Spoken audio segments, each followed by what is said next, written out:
Hey everybody, Alex Kazora, SteelersDepot.com, back with some breaking news, and it is a big one even before the start of the legal tampering period on Monday at noon. According to Adam Schefter and multiple other reports, quarterback Russell Wilson plans to sign with the Pittsburgh Steelers, a one-year deal for the minimum at $1.2 million. Let's talk about it. News coming in just moments ago, recording this before midnight, so collecting thoughts. Certainly a deep dive into Wilson's tape will be done starting after you listen to this video, essentially, for me. Not surprising overall. Once he came to Pittsburgh, Mike Tomlin can sell anybody anything, I think, basically. I don't mean that in a bad way at all, but, what Wilson was looking for was two things, because the money...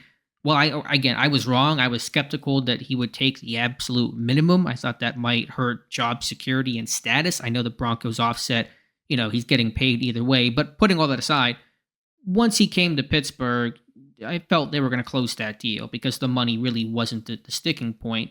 Wilson was looking for two things. One, a chance to win and have a winning culture and somebody that could compete, does not go to some rebuilding team where, you start, but you win 5 games and that's how you end your career. And then two, he wanted to start. And I'm pretty sure, almost positive, that Pittsburgh will call this a competition. And we can debate that. But for me, Wilson is not signing with a team before even the tampering period begins. Now, to be clear, technically, the signing cannot happen until Wednesday when the Broncos officially release him, but he's agreed to terms. He's not going. He's going to be a Pittsburgh Steeler. He was not going to make that decision so immediately without feeling really confident he was going to start. I don't think he's been guaranteed or promised a starting position. I think he'll be told, hey, you'll come in and compete. We'll see what happens. But in Wilson's mind, he thinks he can beat out Kenny Pickett, and I think he's right about that. I don't think he's going to come to a place where he feels he's going to be the backup holding a clipboard. So that's all stuff for the summer, which is obviously going to be a marquee event at training camp, unlike it's been before, at least in quite some time. The numbers look good last year, and again, if you could just copy and paste the production from last year to Pittsburgh in 2024, it's hard not to take that. 26 touchdowns, 8 interceptions, good completion rate.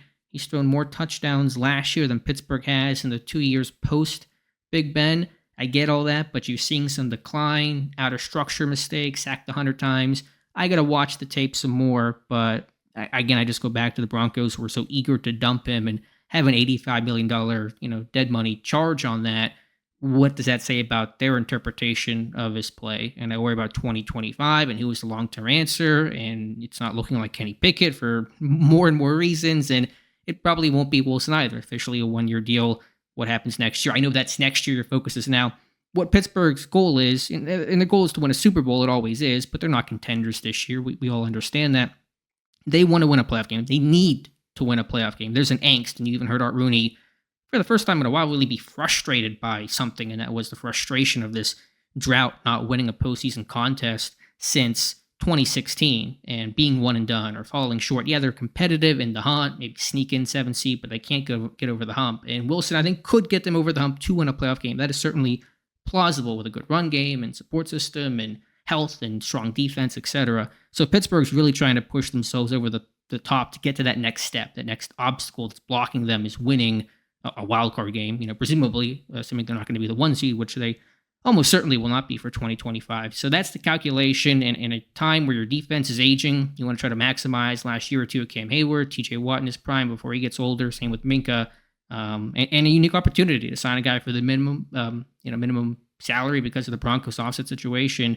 It is unique in that sense. You don't have to spend a second or third round pick and get Justin Fields or spend $40 million on Kirk Cousins per year. You can do this for the absolute dirt cheap that you can on Wilson, and that's attractive to Pittsburgh. And again, for Pittsburgh, their consistent competitive nature, Mike Tomlin, and the Steelers themselves, and the chance to start sold Wilson on Pittsburgh. So a lot more thoughts along the way. I'll wrap this video up. Let me know your thoughts in the comments below. Please like this video. Please subscribe to the channel. Again, a lot more content coming, and free agency technically is not even started yet, and we already have this big news. So thank you again, and we'll talk to you soon.